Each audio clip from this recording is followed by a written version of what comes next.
faute de bois, le feu s'éteint. Parce qu'il n'y a pas de bois, le feu qui était déjà allumé s'éteint. Et nous avons dit, il y a 3 bois qui nous permettent d'attiser le feu de Dieu dans notre vie. Nous avions parlé premièrement de la communion fraternelle, de demeurer ensemble. Oh, qu'il est agréable et doux pour le frère de demeurer ensemble. Malgré nos différences, demeurons ensemble. Malgré les différences des races, demeurons ensemble. Malgré nos différences culturelles, demeurons ensemble. Malgré les différences sociales, mais demeurons ensemble. C'est seulement ensemble que nous pouvons faire des grandes choses. Amen. Oh, qu'il est doux et agréable pour le frère de demeurer ensemble. Il est même dit, car c'est là que Dieu envoie la bénédiction. Amen. En demeurant ensemble, la bénédiction de Dieu est au rendez-vous. Je dis l'unité, le fait d'être ensemble, c'est comme le tarmac pour l'atterrissage de la bénédiction divine. Amen. Nous avions dit aussi la prière. La prière, c'est aussi un élément clé pour attiser le feu. Amen. Et chaque situation dans notre vie nécessite une prière correspondante. Nous ne pouvons pas prier de la même manière dans n'importe quelle situation. C'est pourquoi la Bible dit, faites toutes sortes de prières. Il y a plusieurs sortes de prières, parce que nous nous rencontrons devant une multitude, une diversité. Nous rencontrons des diversités de problèmes et de situations, de circonstances dans la vie. Et chaque circonstance nécessite une prière appropriée. Quelquefois, nous ne recevons pas de Dieu parce que nous ne faisons pas la prière correspondante à la situation.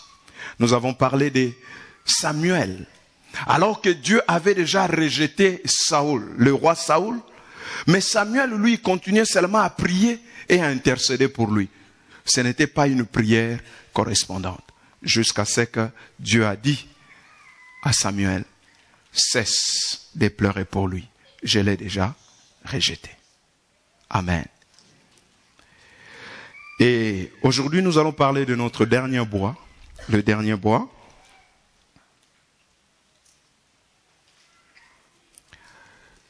La meilleure façon d'attiser le feu de Dieu dans notre vie, la passion de Dieu dans notre vie, frères et sœurs, c'est d'apprendre à le servir. Amen. Si vous voulez être un chrétien en feu, servez le Seigneur. C'est en apprenant à le servir que nous attisons le feu de Dieu dans notre vie.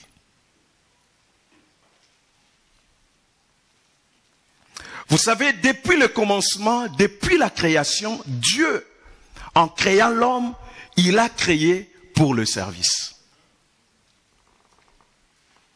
C'est pourquoi dans Genèse, chapitre 2, verset 15, Dieu va dire à l'homme, alors qu'il a créé toutes choses, ces beaux cadres, il a mis tout, mais il a dit à l'homme, cultive, travaille.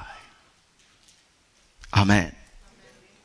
Il va demander à l'homme de ne pas rester bras croisés, mais de travailler, de s'investir. Dieu, lorsqu'il a créé Adam et Ève, il les a placés dans le jardin, non pas seulement pour profiter de ces beaux cadres et tout ce qui s'y trouvait, mais aussi pour y apporter quelque chose.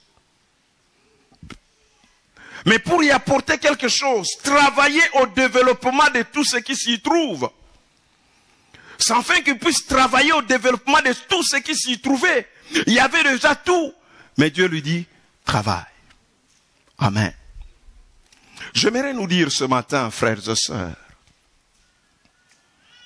que partout où Dieu vous place, c'est pour y apporter votre contribution. Ne soyez pas seulement des consommateurs, soyez aussi des donneurs. Partout où Dieu vous place, c'est pour que vous y apportez quelque chose. Et cela, vous pouvez le faire au travers de votre service. C'est pour que vous puissiez contribuer à quelque chose, au développement, à l'avancement, à l'épanouissement. Vous ne pouvez pas dire, je suis là seulement pour recevoir. Ce n'est pas ça le but pour lequel Dieu nous a créés. Il a créé un beau cadre. Si Dieu nous a placés sur cette planète, c'est pour que nous puissions apporter quelque chose de plus. Amen.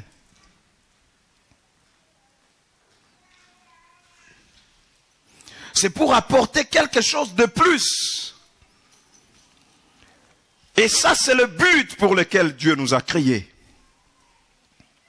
Comme Adam et Ève, vous avez été placés sur cette planète pour accomplir une mission spéciale. Amen. Pour accomplir un but, pour accomplir quelque chose.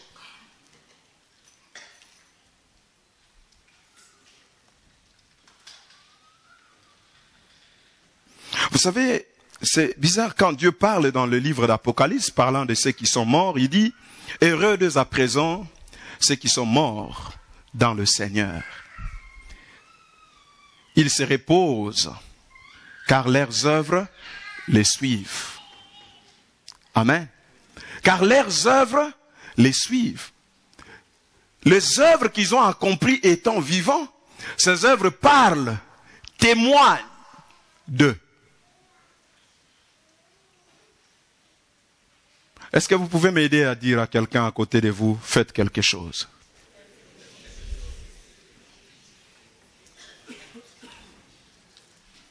Amen.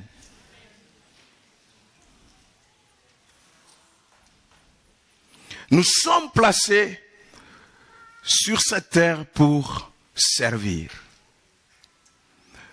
Et si Dieu nous a placés dans ces lieux, si Dieu vous a placés dans cette église, c'est pour que vous apportiez quelque chose. C'est pour que vous puissiez contribuer à l'avancement, au progrès, au développement de l'œuvre de Dieu, de son royaume. C'est parce que vous avez une mission à accomplir. C'est parce que vous avez un rôle à jouer. C'est parce que vous avez un but à atteindre que vous êtes là. Amen. Croyez-moi, femme, si Dieu vous a placé à côté de cet homme, c'est parce que vous avez un rôle à jouer. Si homme, Dieu vous a placé à côté de cette femme, c'est parce que vous avez un rôle à jouer. Chaque personne que Dieu place à votre côté a un rôle à jouer. Et chaque fois que vous vous retrouvez à côté de quelqu'un, dites-vous, j'ai un rôle à jouer. Si je n'ai rien à jouer dans la vie de cette personne, Dieu va m'écarter. C'est ce qui s'est passé dans la vie de Naomi. Elle s'est retrouvée avec deux compagnons, avec deux collègues,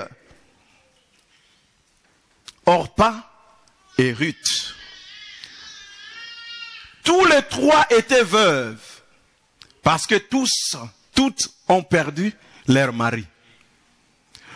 Peut-être ils ont fait leur association de veuves de Moab. Mais quand le moment de partir était arrivé pour Naomi, de rentrer à Bethléem, Naomi s'est posé la question, qu'est-ce que je veux faire avec ces deux femmes? Je suis déjà très avancé en âge, leur dit-elle. Elle dit, je suis déjà avancé en âge. Pourquoi vous vous attachez à moi? Je ne peux plus vous donner des enfants. Je n'ai plus d'autres enfants à vous donner, parce qu'elle était la belle-mère. Alors elle va les conseiller et dire, rentrez chez vous. Restez chez vous. Mais ce qui est étonnant, c'est que parmi les deux, l'une est restée avec elle, malgré son état, n'ayant rien. Elle rentre dans son pays, mais en ayant tout perdu. Elle va se retrouver, si c'est notre époque, comme un simple SDF, sans domicile fixe. Malgré ces conditions,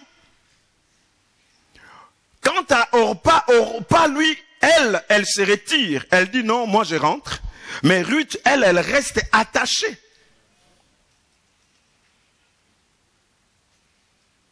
À ce moment, on peut juger Orpa de tout et de rien. On peut dire vraiment tu n'es pas gentil. Mais ce que nous devons comprendre, frères et sœurs, c'est que le départ de Orpa était important pour la vie de Naomi et de Ruth. Simplement, le rôle que Orpa avait à jouer dans la vie de Ruth était fini. Parce que plus tard, Naomi n'avait pas autre chose. Il n'avait qu'un seul mari à offrir. Et s'ils étaient à deux. Boaz, il n'y a qu'un seul Boaz pour Ruth. Amen. Frères et sœurs, chaque fois que Dieu vous place à côté de quelqu'un, c'est parce que vous avez un rôle à jouer. Amen.